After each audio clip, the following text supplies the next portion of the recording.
요즘 크고 작은 기업 공장 물류센터에서는 외국인 노동자를 쉽게 볼 수 있죠. 현재 한국은 부족한 노동자들을 채우기 위해 외국인 근로자 제도를 확대하고 있는데요. 그렇다면 이 정책은 정말 필요한 정책인지, 이 정책으로 인해 벌어지고 있는 일들은 무엇인지 오늘은 외국인 노동자에 대해 알아보겠습니다.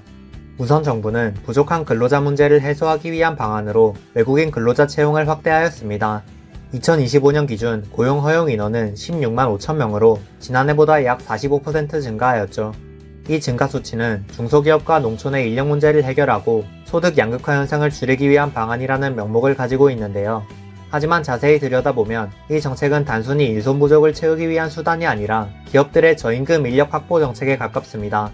한국경제연구원에 따르면 2023년 기준 국내 제조업 근로자들의 평균 월급은 약 285만원이지만 같은 업종의 외국인 근로자는 평균 220만원 수준인데요.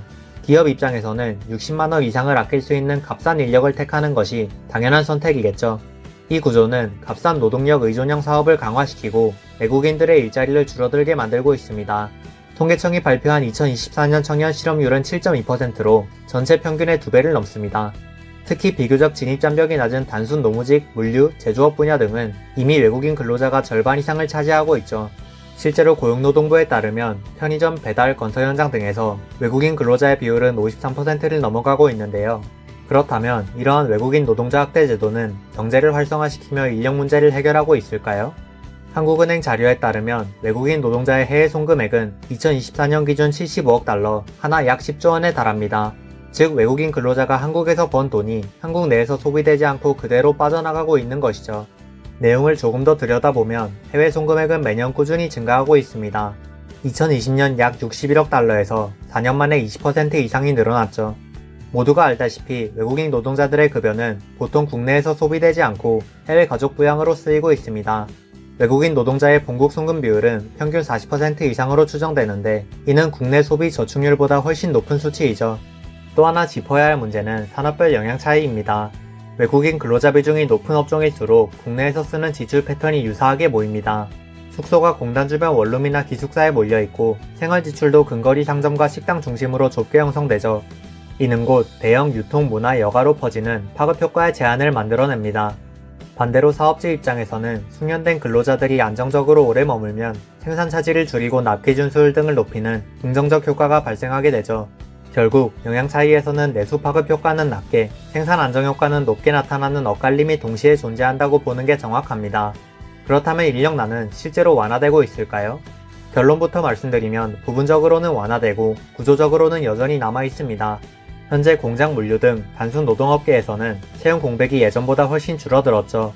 교대 근무나 성수기 인력 공백 등의 문제에서 어느 정도는 해결된 모습을 보이고 있습니다. 하지만 동시에 이탈률과 숙련 정착 등의 문제에 직면하고 있죠. 언어와 생활 등의 측면에서 외국인 노동자들은 당연히 내국인들에 비해 쉽게 적응하기 힘들 수밖에 없습니다. 또한 이들은 비자, 체류 허가 등의 비교적 까다로운 한국의 법적 조건에 큰 부담을 느끼고 있죠. 이에 따라 외국인 근로자들의 초기 이탈률은 꾸준하게 높은 수치를 보이고 있습니다. 그리고 외국인 근로자의 확대는 이런 눈에 보이는 직접적인 문제에서 그치지 않는데요. 외국인 근로자 확대는 단기적으로 결혼을 메울 수 있다는 장점이 보이는 동시에 장기적으로는 여러 분야의 투자를 늦추고 있죠.